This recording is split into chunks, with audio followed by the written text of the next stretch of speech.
नमस्कार. चॅनलवरती आपले मनपूर्वक स्वागत. आत्ताच्या घडीची सर्वात मोठी ब्रेकिंग न्यूज. कर्जदार शेतकऱ्यांसाठी खास महत्त्वाची बातमी. राज्य सरकारने पुण्यश्लोक अहिल्यादेवी होळकर शेतकरी कर्जमुक्ती योजनेअंतर्गत 7 ऑगस्ट 2026 रोजी कर्जमाफीचा पहिला हप्ता वितरित केला. यामध्ये 6,22,207 पात्र शेतकऱ्यांच्या कर्ज खात्यात थेट 5,029 कोटी रुपये जमा करण्यात आले आहेत. ज्यामुळे 6,22,207 पात्र शेतकऱ्यांची खाती पूर्णपणे नील झाली आहेत. आज शेतकऱ्यांच्या खात्यावर पहिला हप्ता जमा झाला असून 6,22,207 शेतकऱ्यांच्या खात्यात 5,029 कोटी रुपये वितरित करण्यात आले आहेत. पुण्यश्लोक अहिल्यादेवी होळकर शेतकरी कर्जमाफी योजना 2026 या योजनेची पूर्ण माहिती पाहण्याआधी तुम्ही जर चॅनलवर नवीन असाल तर अशा साऱ्या बातम्या व माहिती पाहण्यासाठी आपला स्टार न्यूज हा यूट्यूब चॅनल नक्की सबस्क्राईब करा. पुण्यश्लोक अहिल्यादेवी होळकर शेतकरी कर्जमाफी योजनेतील पात्र शेतकऱ्यांची पहिली यादी काही दिवसांपूर्वी जाहीर करण्यात आली होती. पहिली यादी आषाढी वारीच्या सुमारास जाहीर करून ग्रामपंचायतींना पाठवण्यात आली होती. या योजनेचे 2 टप्पे पाडण्यात आले आहेत. पहिल्या टप्प्यात कर्जमाफीची प्रत्यक्ष रक्कम आणि दुसऱ्या टप्प्यामध्ये प्रोत्साहनपर अनुदान दिले जाणार आहे.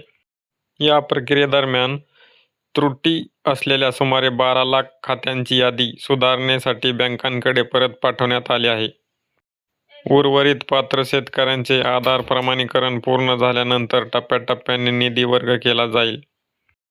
पुण्यश्लोक अहिल्यादेवी होळकर शेतकरी कर्जमाफी योजनेतील पात्र शेतकऱ्यांची पहिली यादी जाहीर झाल्यानंतर या यादीतील पात्र शेतकऱ्यांच्या खात्यात आता कर्जमाफीचा 5,029 कोटी रुपयांचा पहिला हप्ता वितरित करण्यात आल्याची माहिती राज्याचे मुख्यमंत्री देवेंद्र फडणवीस यांनी आज दिनांक 7 ऑगस्ट रोजी पत्रकार परिषदेत बोलताना सांगितली. तसेच कर्जमाफीचा दुसरा हप्ताही लवकरच वितरित करण्यात येणार असल्याची माहिती मुख्यमंत्री देवेंद्र फडणवीस यांनी दिली आहे. या योजनेअंतर्गत 16,96,000 शेतकऱ्यांना कर्जमाफीचा हप्ता देण्याचे ठरवण्यात आले असून या यादीतील 6,22,207 शेतकऱ्यांना सुमारे 5,029 कोटी रुपयांचा पहिला हप्ता मंजूर करून तो त्यांच्या बँक अकाउंटमध्ये वळवण्यात आला आहे. त्यामुळे त्या शेतकऱ्यांचे कर्ज खाते शून्यावर येतील आणि पुढील पीक कर्ज मिळण्यासाठी सुरुवात होईल असे सांगण्यात आले आहे. पुढे बोलताना मुख्यमंत्र्यांनी सांगितले की शेतकऱ्यांचे कर्ज खाते शून्यावर आणून त्यांना नव्याने पीक कर्ज देण्याचा मार्ग मोकळा करण्यात आला असल्याचे मुख्यमंत्री देवेंद्र फडणवीस यांनी आवर्जून स्पष्ट केले आहे. माध्यमांशी बोलताना देवेंद्र फडणवीस काय म्हणाले ते आपण पाहूयात.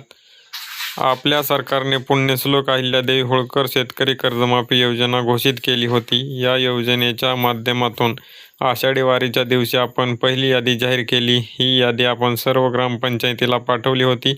यामध्ये शेतकऱ्यांनी फक्त KYC करायची होती. इतर कोणत्याही गोष्टीची गरज नाही आहे.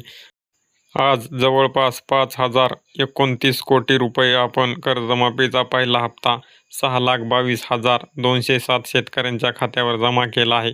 त्यामुळे आता शेतकऱ्यांचे हे खाते नील झालेले आहेत अशी माहिती मुख्यमंत्री फडणवीस यांनी सांगितली. मध्यंतरी काही गैरसमज असे झाले होते की काही शेतकऱ्यांच्या नावावर जास्त कर्ज दिसत होते, मात्र त्यांच्या नावावर पैसे कमी जमा झाले अशा तक्रारी होत्या. मात्र जे त्यावरील व्याज होते त्या व्याजामुळे ते जास्त दिसत होते. बँकांनी ते व्याज रद्द केल्यामुळे आता खात्यातील पैसे आणि सरकारने शेतकऱ्यांच्या खात्यात भरलेले पैसे हे सारखेच असल्यामुळे शेतकऱ्यांची बँक खाती नील झाली आहेत. पुढे बोलताना ते म्हणाले की आता शेतकऱ्यांच्या खात्याची जशी KYC होईल तसे शेतकऱ्यांच्या खात्यावर पैसे जमा होतील.